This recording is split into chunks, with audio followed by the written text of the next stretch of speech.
కర్ణాటక, తమిళనాడులలో లోక్సభ నియోజకవర్గ అభ్యర్థుల ఇళ్లలో ఆదాయ పన్ను శాఖ అధికారుల దాడులు కొనసాగుతున్నాయి.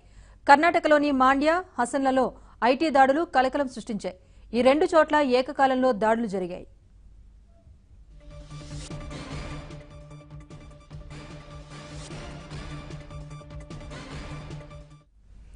మాండ్య, హసన్ లోక్సభ నియోజకవర్గాలకు ఈ నెల 18న పోలింగ్ జరగనుంది. ఇవాల్టి సాయంత్రం 5 గంటలతో ప్రచారం ముగియనుంది. ఈ నేపథ్యంలో ఓటర్లను ప్రలోభపెట్టేందుకు ప్రధాన పార్టీల అభ్యర్థులు యత్నించనున్నారు. దీంతో ఐటీ దాడులకు దిగింది. అయితే విపక్ష అభ్యర్థులు, అనుచరుల ఇళ్లే లక్ష్యంగా ఈ దాడులు కొనసాగుతున్నాయి.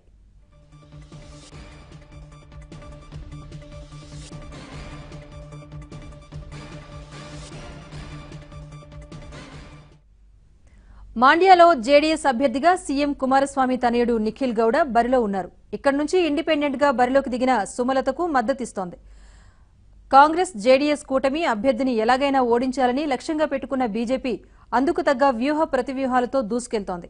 మాండ్య, హసన్ నియోజకవర్గాలను అత్యంత ప్రతిష్టాత్మకంగా తీసుకున్న బీజేపీ ఆ రెండు నియోజకవర్గాల్లోని ఓటర్లను జేడీయూ, కాంగ్రెస్ కూటమి ప్రలోభ పెడుతోందని బీజేపీ నేతలు ఆరోపణలు చేస్తున్నారు.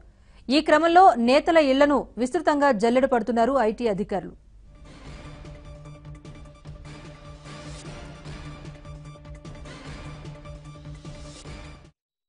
అటు తమిళనాడులో అన్నాడీఎంకే నేతల ఇళ్లలోనూ ఇన్కమ్ ట్యాక్స్ అధికారుల దాడులు అర్ధరాత్రి వరకు కొనసాగాయి. చెన్నైలోని మంత్రులు ఉదయ్ కుమార్, రాధాకృష్ణన్ ఇళ్లలో తనిఖీలు చేశారు అధికారులు. బెంగళూరు, చెన్నై నగరాలతో పాటు తమిళనాడు, కర్ణాటకలోని పలుచోట్ల ఇవాళ కూడా ఐటీ దాడులు కొనసాగనున్నాయి.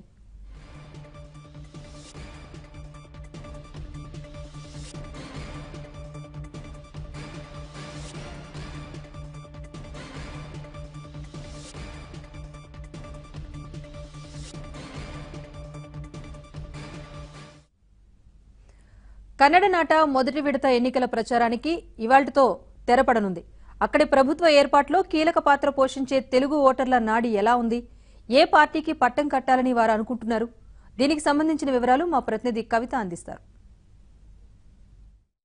కన్నడ నాట ఫస్ట్ ఫేజ్ కి సంబంధించినటువంటి ప్రచారానికి మరికొద్ది గంటల్లోనే తెరపడనుంది. ఈ నేపథ్యంలోనే ఇక్కడున్నటువంటి తెలుగు ఓటర్లు క్రూషియల్ రోల్ ని ప్లే చేయబోతున్నారు. 2018 విధాన సభలోనూ కీలక భూమిక పోషించినటువంటి తెలుగు ఓటర్లు ఈసారి ఎలాంటి నిర్ణయం తీసుకోబోతున్నారు? ప్రస్తుతం మనం ఉన్నటువంటి ఏరియా బెంగళూరు సెంట్రల్ తో పాటుగా బెంగళూరు నార్త్ పరిధిలోకి వస్తుంది. ఇక్కడ తెలుగు ఓటర్లు తమ ఓటు హక్కుని ఎలా వినియోగించుకోబోతున్నారు, ఏ నిర్ణయాలు, ఏ ఫ్యాక్టర్స్ ని చూసి ఓటు వేయాలనుకుంటున్నారు? వీటితో పాటుగా యూజువల్ గా మనకు కనిపిస్తుంది ఆ పార్టీలకు సంబంధించి కార్యకర్తలు కావచ్చు, నేతలు అనేది క్యాంపెయినింగ్ చేయడం. అయితే ఇక్కడ పార్టీలతో సంబంధం లేకుండా తెలుగు వాళ్లుగా ఉండి కన్నడ నాట ఎందుకు ప్రచారం చేస్తున్నారు? ఆ ప్రచారం చేసే సరళితో పాటుగా ఏ ఫ్యాక్టర్స్ చూసి వాళ్ళు ఓటు వేయబోతున్నారు? సో బేసికల్ గా మీరు ఇక్కడ ఓటు వేయాలి అనుకుంటే ఏ ఫ్యాక్టర్స్ ని చూసి ఓటేస్తున్నారు మీరు ఇక్కడ? అభివృద్ధి గురించి అండి, ఖచ్చితంగా అభివృద్ధి గురించి. 12 సంవత్సరాలుగా నేను ఇక్కడే ఉన్నాను, బెంగళూరులో నివసిస్తున్నాను. కానీ నా మూలాలన్నీ ఆంధ్రాలో ఉన్నాయి. ఇక్కడ మేము పబ్లిక్గానే చెప్తున్నాము, జేడీఎస్, కాంగ్రెస్ సంకీర్ణ గవర్నమెంట్కే మేము ఓటేయాలని నిర్ణయించుకున్నామండి. సెంట్రల్ గవర్నమెంట్ అంటే ఒక పెద్దన్న పాత్ర పోషించి సమస్యని పరిష్కరించడానికి ట్రై చేయాలి. అలా చేయరు, ఎప్పుడు చేయరు. సమస్యను అలాగే ఉంచి వాళ్ళ పబ్బం కాట్టుకోవాలని చూస్తారు. మీరు డెవలప్మెంట్ గురించి మాట్లాడండి, మీరేం చేశారో మాట్లాడండి. యడ్యూరప్ప మీరేం చేశారు? 2018 విధాన సభకు జరిగినటువంటి ఎన్నికల్లో తెలుగు ఓటర్లు చాలా క్రూషియల్ రోల్ ప్లే చేశారు. వాళ్ళ వల్లే మాకు రావాల్సినటువంటి సీట్లు రాలేదని బీజేపీ లీడర్సే చెప్తున్నటువంటి ఆ పరిస్థితి మనం గతంలో చూసాం. సో ప్రస్తుతం అలాంటి పరిస్థితి ఉంటుందని మీరు అనుకుంటున్నారు?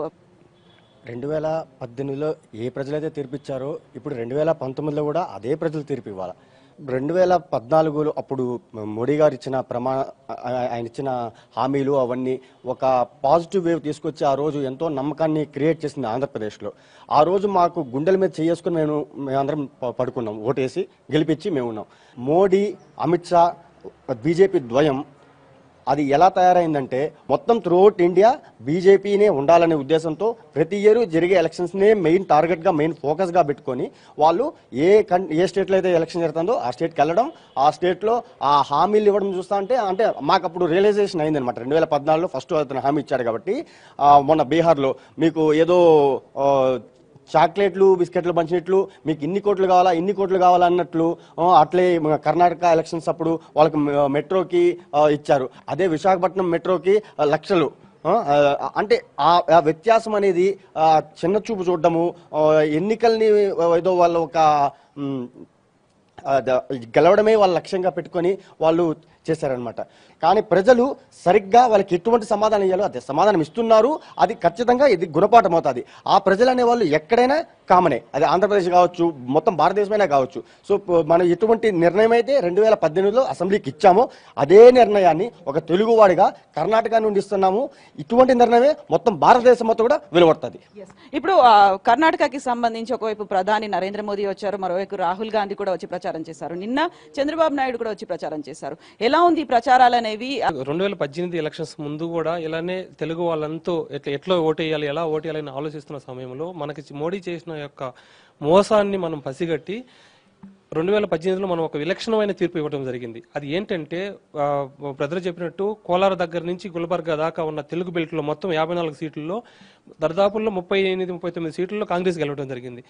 అదేవిధంగా ఈసారి చంద్రబాబు నాయుడు గారు కర్ణాటకకు వచ్చి ప్రచారం చేయడం వల్ల ఏమవుతుందంటే ఒక తెలుగు ఓటర్లో ఉన్న ఒక చిన్న ఏమన్నా ఎవరైనా ఆలోచిస్తున్నా కూడా ఒక సంఘటితం అయ్యి అందరూ ఏకదాటిగా జేడీఎస్గా లేదా కాంగ్రెస్గా పట్టం కట్టడం జరుగుతుంది అన్నట్టు.